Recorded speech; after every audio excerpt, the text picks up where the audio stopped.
to our dad on the Jim Cressman podcast. Welcome to the Jim Cressman podcast. Our guest today, when he was just 6 years old, Bedros Keuilian and his family traded comfort for freedom by leaving Soviet and communist-controlled Armenia for the U.S. Facing discrimination, adversity, and poverty, Bedros went down a very dark road of criminality during the early part of his life. Fast forward to facing down his demons through many dark nights of the soul and channeling his rage into productivity, Bedros launched the Fit Body Bootcamp franchise, which has become one of the top fitness franchises on the planet. He's gone on to write one of my favorite books, a bestseller called Man Up, and he hosts the Empire podcast, which helps go-getters turn their ideas into businesses and their businesses into empires. He's also foundational to millions of people to realize their potential, dial into their purpose, and he reminds me daily to embrace the discipline required to be a fighter jet and not a crop duster. Bedros, welcome. Thank you, sir. Appreciate the opportunity, Jim. It might be a good place for us to start. Talk a little bit about that idea of people who go through life being a crop duster versus the people who are willing to embrace the challenge of becoming a fighter jet. That's a really good place to start, actually. And many years ago, I realized that humanity is broken down into crop dusters and fighter jets. And the unfortunate, sad thing about it is we are all born as fighter jets. And what I mean as a fighter jet is someone who is a go-getter, who's curious, who's willing to take risks, who takes responsibility, goes after their dreams. That is a fighter jet. And a crop duster is someone who kind of hangs out in the sea of mediocrity, believes that I can get around to it tomorrow. Procrastination is their way of life. They're always hitting the snooze button, metaphorically and literally every morning, and find themselves living a life of regret when they're on their deathbed, realizing that my life passed me and I've done nothing in terms of purpose. And the reason I say everybody starts off as a fighter jet is because when you're born as a baby, you cry when you're hungry, man. You scream, holy hell, and that mom will bring you to her breast or put that bottle in your mouth. And when you've pooped yourself as a baby, you cry, you raise holy hell, and you know how to get your diaper changed. And then when you become a little toddler, you're curious and you start looking at things and grabbing at things at the table. And well, curiosity takes over and you start taking risks and getting on top of the couch and jumping off.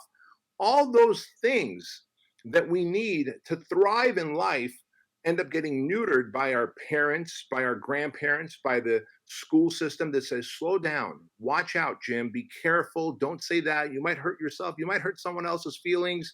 And before you knew it, others have transferred their own thoughts and limiting beliefs on us and have taken that fighter jet and turned them into a crop duster that goes, well, I guess I'm meant to be just this average guy or gal who is going to be like, they even have a term for it, competing with the Joneses, keeping up with the Joneses.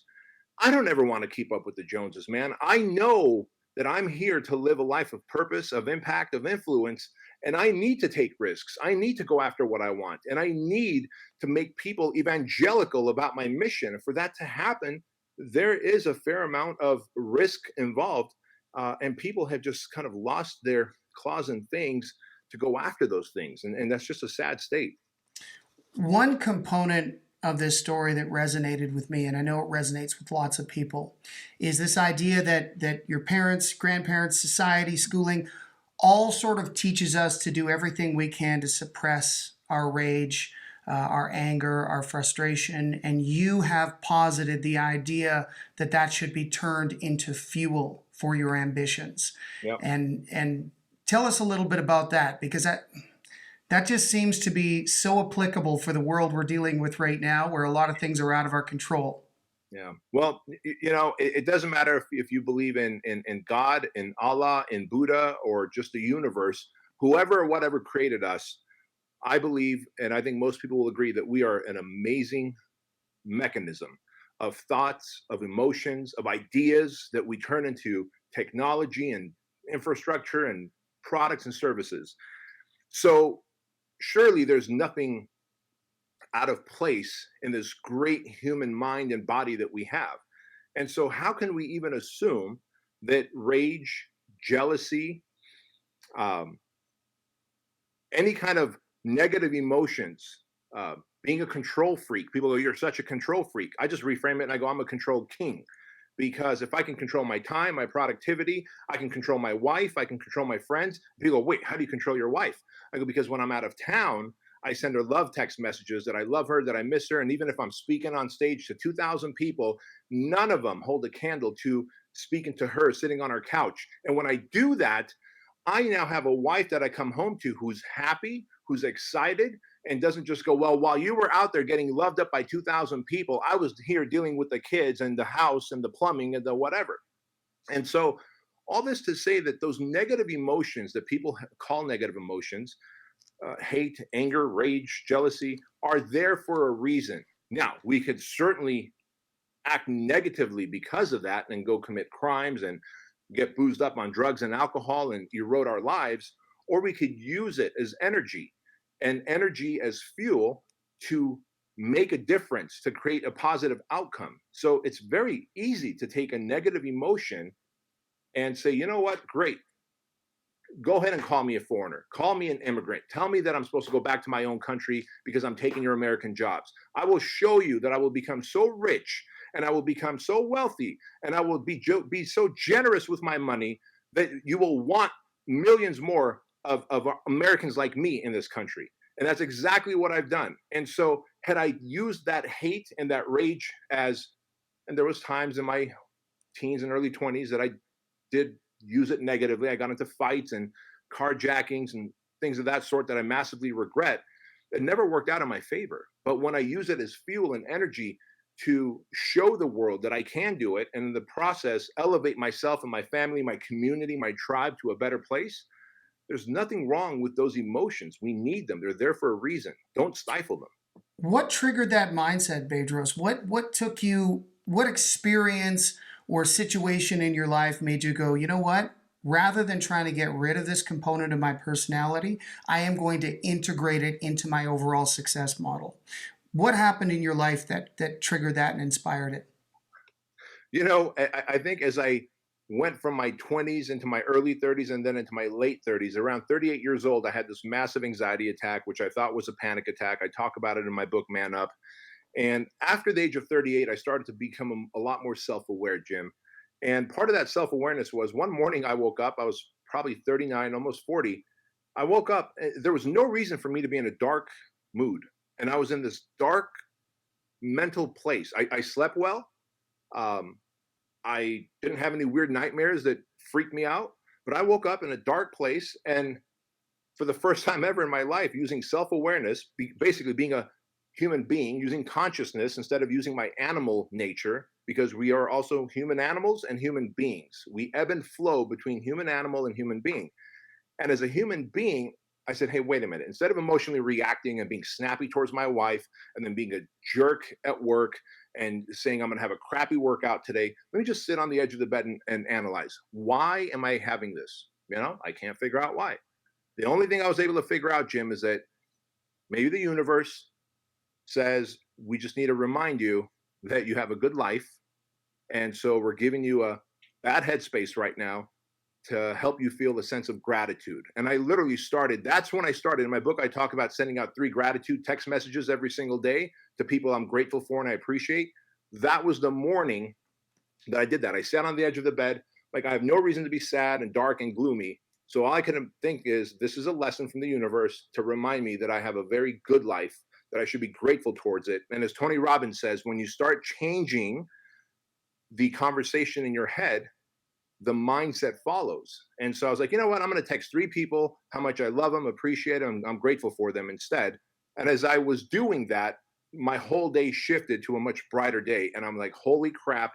Sometimes the dark energies just come to teach us a lesson, to remind us of how awesome life is, or to use as fuel, because happiness can only take me so far. I'm so happy that I'm going to be super successful, or I'm so angry that I'm going to be super successful and run through that wall.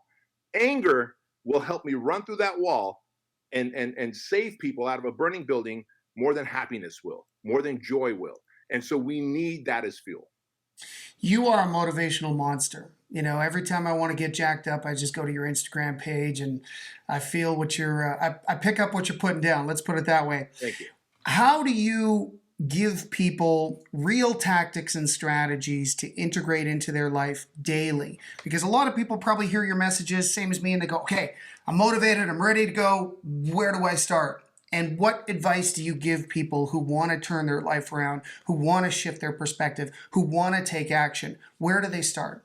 Yeah, you know where they start is right here. I always say start it yourself. Everyone wants to add more things to their life. Like, what else do I need to do? Do I need to add a morning routine? Do I need to?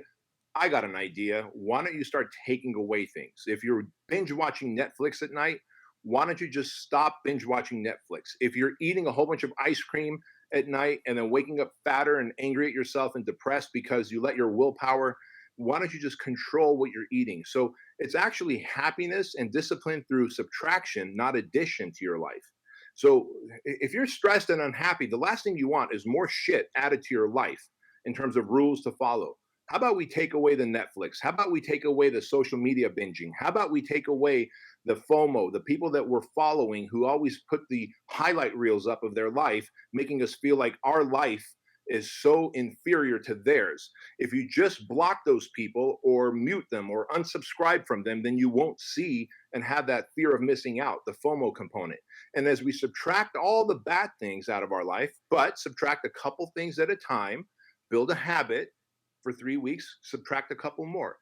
And then we start adding the good things. Ironically, just before this, I was on a coaching call with a client who does about $500 million a year with his construction business. And that's B with a billion with a B. And after taking, this is 2 months into a 12-month coaching program, after taking a few things that were toxic, for example, having one cocktail led to having several cocktails every night to take the edge off. That led to him being confrontational with his partner at night, his girlfriend. That led to them arguing and then going to bed angry, which only means you're going to wake up as a very angry leader at work. And when you're running a company that does $500 million a year, there's no margin for error like that. And so as we started to eliminate the alcohol and we started to eliminate him trying to fix his girlfriend and instead said, hey, honey, why don't you work with the therapist? You can tell me your problems. I'm just going to listen, but you can go work with the therapist and they'll help you fix and solve things. He realized he's got a little more peace in his life. Now we started to add things into his life, like 30 ounces of water when you wake up first thing in the morning, as simple as that. And for a whole month now, he's been drinking 30 ounces of water every morning when he wakes up, which helps him rehydrate his body, rehydrate his brain, because we dehydrate at night. I'm sure you know that. Kickstart your system. Exactly. And that one habit is going to lead to now him working out consistently. But if I said, hey, man, add all these things to your life, it's overwhelming. It's overwhelming. And as disciplined as he is as an entrepreneur, he just doesn't have any more time. And so it's one winning habit at a time. And then you take away one losing habit at a time or behavior. And before you know it, you've got a champion of a human. Yeah, and underscoring all of that is this difference that you've articulated a lot over the years, the difference between the pleasure-driven individual and the purpose-driven individual. And people who are pleasure-driven are living in the moment, oddly enough. They are looking to satiate themselves in the moment with drugs, alcohol, pornography, some sort of distraction that takes them away from their purpose or what they really need to be thinking about, or maybe even from confronting pain in their past that they just can't quite surmount to some degree or another, right?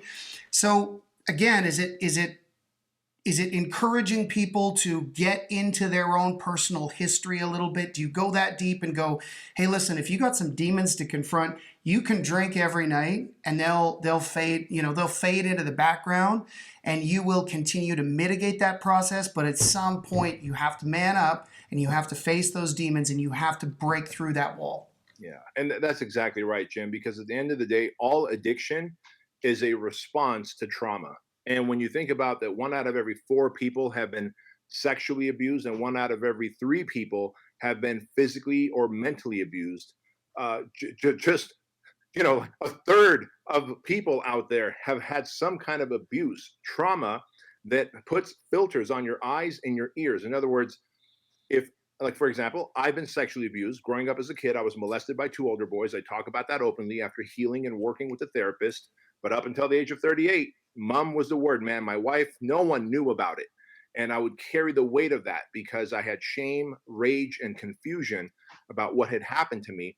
And so I would want to be a tough guy and prove myself financially, physically, in any way possible. And ironically, I'm more of a lover of humanity now than ever because I've healed from that. But food was my go-to and work was my go-to. And some addictions, while they show up, well, hey, you're making millions of dollars. Yeah, but at what cost? I was neglecting my wife and kids. So that addiction still had a negative, while it had a financial repercussion in terms of money, a positive financial repercussion, it had a negative family repercussion. Yeah, it was just a And so transference. that's it. That's Yeah. exactly it. And so what I had to do was heal and address the trauma to remove the filters of lack of trust. And I felt like I was broken. And so I looked at the world like through this lens of I don't trust people, especially men. I'm broken. People are judging me all the time. When in reality, everyone's too worried about what's happening with them to give a shit about what's happening with me, right? But you only see that once you heal. And so whatever the addiction is, food, alcohol, pornography, TV, overworking, there's trauma behind it that triggers that, with the hope of being able to ignore and avoid the pain that you're in. But as you said, soon as the addiction or the vice wears off, it comes to the forefront again, and you have to deal with it. So why not just deal with it once and for all and heal? And there's something that you touched on there that I think will resonate with the arts community. A lot of the people listening are in the music industry, and that's why I really wanted to have you on, is because so many of your lessons are so transferable. This idea, though, that there is a little bit of narcissism, even though I don't think it's maliciously intentioned narcissism behind this idea that you get hung up on worrying about what everyone else thinks of you. And as you grow up, as you mature emotionally, you start to realize nobody gives a shit, man. They all got their own problems. And at some point, you have to let go of this idea that you are being judged, because this narcissistic mindset that goes hand in hand with insecurity is something that, again, a lot of us need to confront and understand. Yeah, that's absolutely right. And I suppose there's, again, a benefit of having that narcissism behavior in us, especially when we're younger. We need that kind of makes us feel like, hey, I'm larger than life. I know the answers to everything. Like, I realize now my son is 16 years old and we've raised him in such an awesome way. But every night when we go to work out at my gym together and then we come home, we hit the hot tub together outside, we'll start talking, and doesn't matter if it's politics or if it's COVID, he will just push back. He will push back because that level of narcissism and arrogance is there to help him in his development. And as we grow up, if we don't begin to heal and gain wisdom, we become adults with narcissism, which is devastating to us because we have a hard time building true, meaningful relationships, friendships, love affairs with the people that we want to really deeply connect with. And so while narcissism, again, like all other bad feelings or emotions, there's a purpose for it, we need to let go of it by healing and realizing that no one's so occupied with me because they're too occupied with how they're feeling, how their world looks. Right. I want to talk a little bit about the COVID problem, because I think you're going to have some great insight on this. I mean, my assertion on COVID is that it is the perfect predicament for where our society is now, and I'll expound on that. I think it has forced us through our businesses and our personal financial situations to recognize and face our financial vulnerabilities. It has also forced us as a society to stop deprioritizing health holistically. And rather than just this idea that you can take a pill or take a shot and all your problems are going to be solved, and thank God for technology and innovation, because that's going to bail your ass out, your lazy ass out, I should say. You get conditioned to that. But what COVID has done is it's forced us to face the vulnerability, especially in the health realm, and go, no. You could take a shot, but you could still get COVID. You could still die. If you don't take care of these other components of your health, you are going to be in big trouble, because COVID to me is we should treat it almost like a hurricane. It's a natural disaster. It's coming, right? At some point, even if you're vaccinated, you're going to get it no matter what. And all you can do is batten down your hatches and prepare. Yeah. You know, it you said that so well. It shocks me that we're 18 months into it now, and you still see people who are morbidly overweight with double masks on. And when we hear actual stats from the CDC and the NIH that the people dying in hospitals from COVID, 78% of them are obese, never mind morbidly obese, are obese. Man, you had 18 months to lose the weight. Anyone could easily lose a couple 100 pounds in an 18-month period if you're that overweight. And so it really goes to show you how folks are willing to take a pill, a shot, wear a mask, double mask, socially distance, limit their quality of life and access to other countries and restaurants and venues. Golly, is that really living, Jim, or is that just existing? But if We know the answer to that. Yeah, but what if you got fit? And what if you kept a positive mental attitude? Because so many studies show that your what you think and your emotional state and the level of fear that you carry determine how your cells react to a germ or a virus or bacteria. If you kept a positive mental attitude and got to your fight weight, whatever your fight weight is, your healthy weight, my God, it would just be another flu and that's it. But we've made it this World War III type event that's now created so much division in our country. Well, it got politicized, which is just so tragic. Yeah. Well, that's what government is supposed to do. The government is supposed to use every crisis possible to overextend their reach and control. And so that's exactly what they did. And we, humanity, allowed them. We pay the price too. Mm-hmm. But you're right, we're complicit in it. Yep. In fact, a lot of fellow citizens of ours have been very much complicit in enforcing, whether it's wearing a mask or demanding that other people get vaccinated in order to protect them, which, it doesn't even make sense, quite honestly. If you're protected, you're protected, and that should be the end of it. So I knew you'd have some great insight on it because it's exposed so much that we needed to confront. And in a strange way, I'm grateful for COVID because I think it's going to, at some point, we'll have this critical mass of data that will be undeniable, that will just remind people, hey, listen, like you said earlier, you don't need to start by adding a bunch of things into your life. But what you could do is replace watching The View in the morning with going for a walk, and listening to a podcast. You could replace, mimosas in the morning with 30 ounces of water. There are things that you can do tangibly to get your life back on track. And another thing that you've talked about really helped me out a lot is mastering your mornings. Because if you can master your mornings, you can set your day off on the right tone. And eventually that all translates into mastering your life overall. So let's talk a little bit about that. Yeah.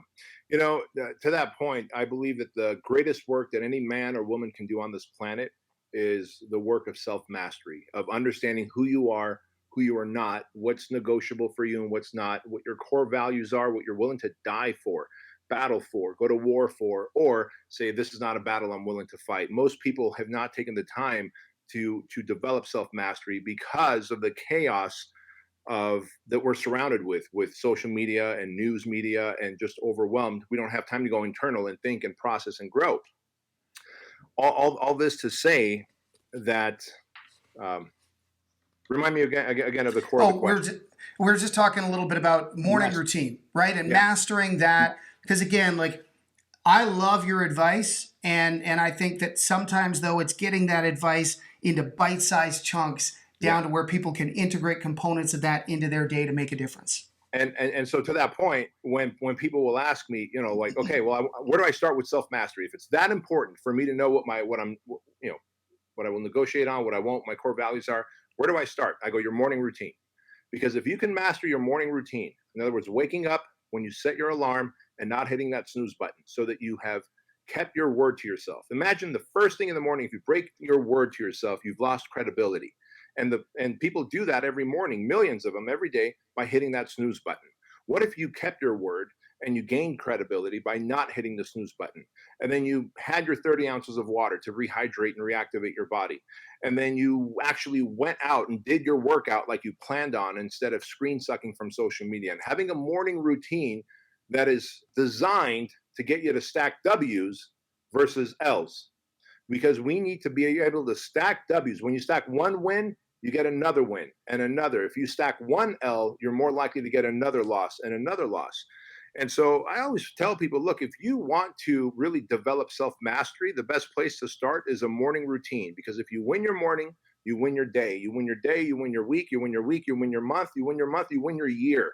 Sure, you will have a bad morning or a bad day or two throughout your year, but it's not going to give you a bad life. And the power of the morning routine and mastering that morning routine is literally having the tools of self-mastery.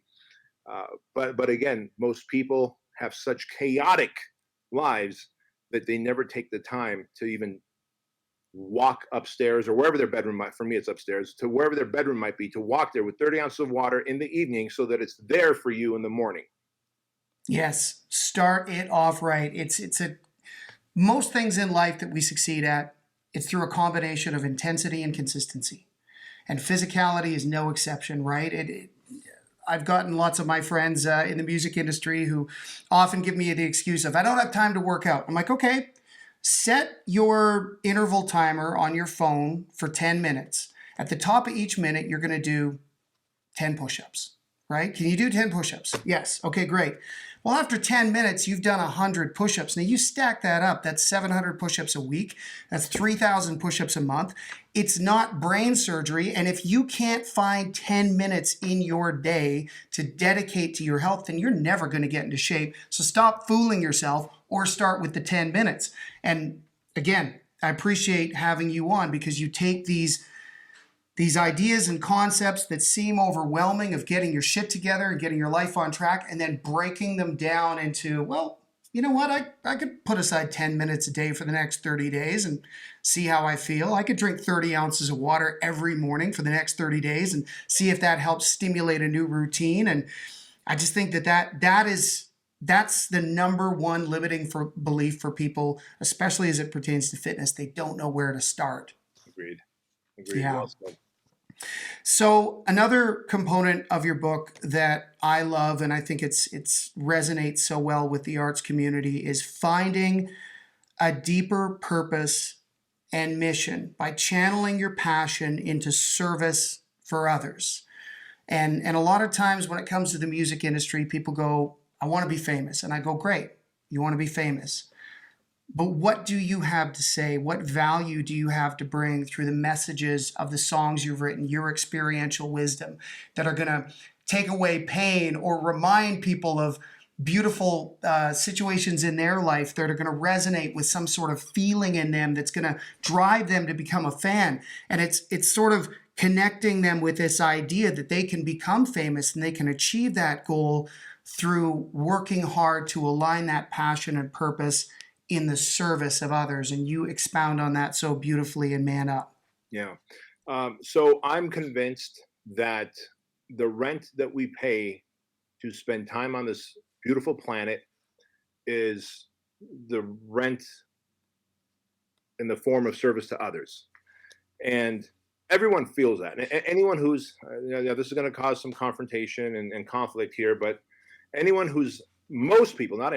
most people who are anxious and depressed, all they're doing is they're ignoring their calling to serve others. And when you ignore that, your body, your subconscious, the universe responds by making you depressed and giving you a feeling of anxiousness. Now, I get it. There's also a small percentage of people who are clinically depressed and they need medication. But by and large, most people who are probably on the medications are simply taking those medications as a form of not dealing with what their great calling is in life. And that doesn't mean that you have to go and be the Tony Robbins, but that does mean that you might have to go and invest some time every other weekend at your local soup kitchen and help out people who are impoverished in your community. That does mean that if you play a musical instrument, that you might want to start a class somewhere in your town where you coach and mentor young kids who are maybe have a predisposition to crime and violence through music at your cost, at costing you nothing, because you can rent out a community center and you can maybe get someone to donate the equipment and do that. Everyone feels like, I know I need to do something more. I know I'm on this planet to do something. That something isn't at Tony Robbins' magnitude or Mahatma Gandhi's magnitude, but it might be a community level, it might be a tribal level, it might be industry level. But if you ignore the calling of service to others, you will find yourself depressed and anxious and wonder why you're experiencing that, even though life is good for you. And it's simply because that's your subconscious mind slapping you around and saying, hey, wake up, dummy. The rent that you pay to be on this planet is in the form of service. And a big component to that can be surrounding yourself with the right type of people, being in the right type of atmosphere and environment where you are being encouraged to do that very thing. And again, back to your book, you talk about how each individual becomes a mental composite of the 5 people they spend the most time with. Mm-hmm. And so tell us a little bit about that. I mean, obviously it's somewhat self-evident, but if you are in a bad neighborhood, a terrible familial situation, the advantage that we have now is we have people like yourself and Tony Robbins and others, and that we can tune into virtually, and we can have virtual mentors. And that's something that didn't exist for you in 1980 necessarily. No, it didn't. And you're absolutely right. I mean, you know what they say. You show me your 5 friends that you hang out with most, and I'll show you what your future is going to be like based on what their current status is. And so the reality is, if people go, well, look, man, I can't hang out with people like you. You can't? Well, you can certainly start following people like me, and people far smarter than me, people far more gifted than me, people who are much better oracles than me. And if you just only followed them and stop following your friends who are pissing and moaning about, oh, the weekend's almost over and back to the grind on a Monday. Really? I don't think Tony Robbins is saying back to the grind on a Monday, because Tony Robbins treats every day as a day to be able to impact yet another soul or another 1,000 souls. And I share this because you can now control the people in your proximity. Your proximity is powerful, and that proximity hangs out right here on your phone. And if I start listening to enough Jim Cressman podcasts, I will begin to think and process and problem solve and carry the attitude of Jim. That's just how it is, because the human mind is so pliable that we will adopt the behaviors, habits, thoughts, and deeds of the people around us, even if those around us are just through a phone. Again, goes back to, are you willing to make that bold move and unfollow the toxic people in your life who aren't necessarily getting you to the desired outcome, and begin to follow and then deploy the strategies of the Jims and the Tony Robbins and the whoever's, so that you will have a better life? That's a bold move, and that requires a fighter jet and not a crop duster Mentality, for sure. And then you can take that a step further by editing the circle that you were spending the most time with in your personal life too. So it starts virtually, but then you can eventually start to really recognize the people who are in your life to encourage you. And of course, you want to reciprocate that. Ryan Holiday talks a lot about Stoicism, which obviously you're a student of. His latest book, I haven't finished it yet, but it's called The Obstacle is in the Way. And it resonates, the title of that resonates with a lot of your messages, which is, if you want to find out what you're made of, which is why you created the project, and I want to plug that a little bit on this show.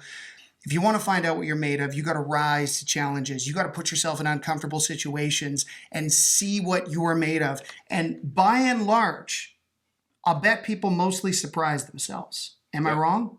No, you're absolutely right. Many people surprise themselves to know how much more grit, follow through, strength, energy, mental fortitude they have.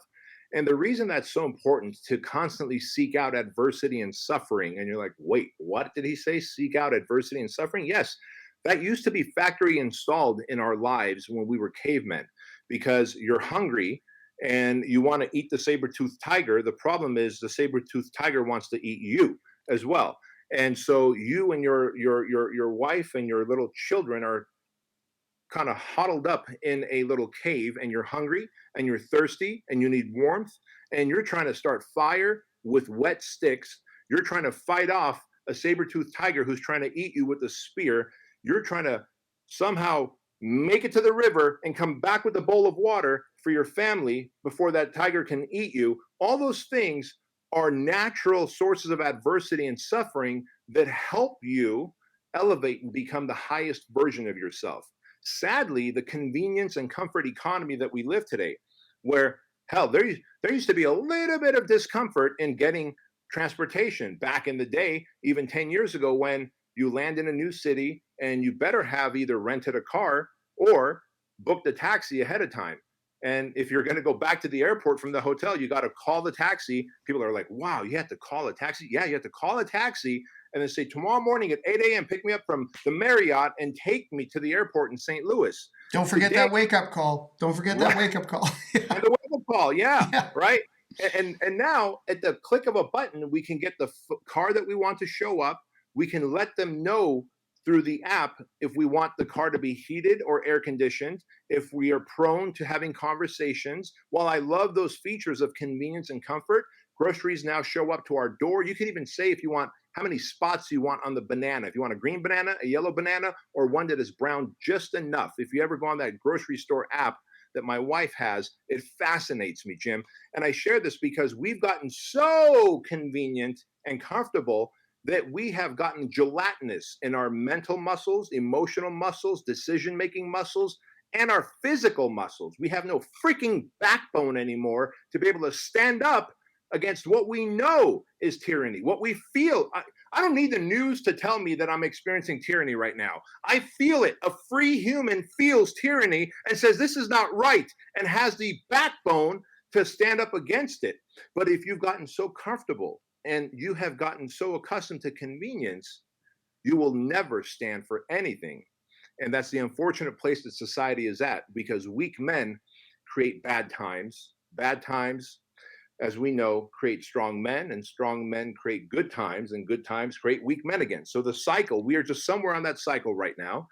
And we need more strong men and women. And I created this thing called The Project. It's for men only.